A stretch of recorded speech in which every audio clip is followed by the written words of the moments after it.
My first question then, and I'll begin with you, Mr. Jethmalani, not because only you're in the government today. Yes.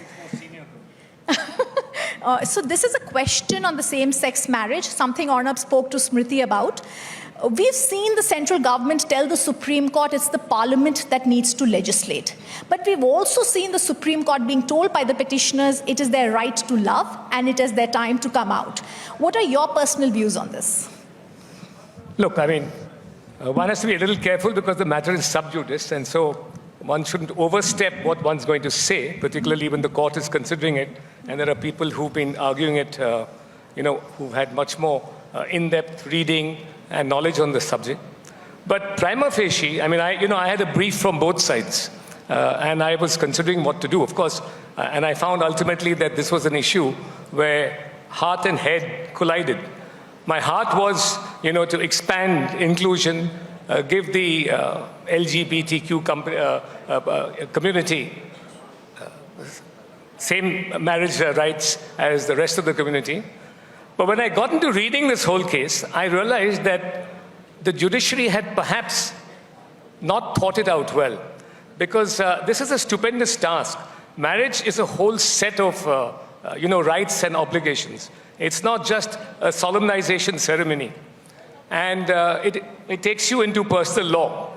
So I withdrew from this case altogether. And on the first day itself, I was not surprised when the Supreme Court said, we are not going to touch personal laws. If at all, we will give the LGBTQ community the right to marriage within the Special Marriage Act. Right. Now, that itself has a whole lot of problems. And I think, again, if you've been watching the proceedings, which I have from time to time, the court itself is balking at this whole exercise now, that can we fit this into even the Special Marriage Act? Just to take a couple of examples, just to give you two examples. The solemnization ceremony, which is Section 4, to get a little pedantic about this, Section 4 of the Special Marriage Act, right? That talks about the conditions of marriage. One of the conditions of marriage is that the husband and wife, that they should be, the male and the female should be parties to the marriage, right? So that what you find is, from the language of the Special Marriage Act, it is configured for a heterosexual marriage. Now, the word person is used, but the word man and woman is also used, right? Now, if the word man and woman is used, we have a problem here, starting with the LGBTQ community itself. Right? What happens to the third sex? The third sex is intersex. Right? Basically, at birth, you are assigned either male or female sexes, right?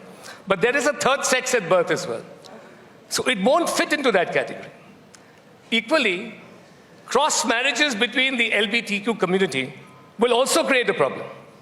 So from the very start of the Special Marriage Act, you are going to have a problem on the question of solemnization. Okay. Then there are other problems, which, non-consummation voids the marriage.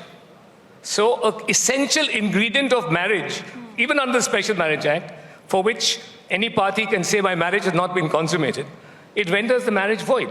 Yes. The party can go to court. Now, what is consummation? We know what it is in heterosexual relationships.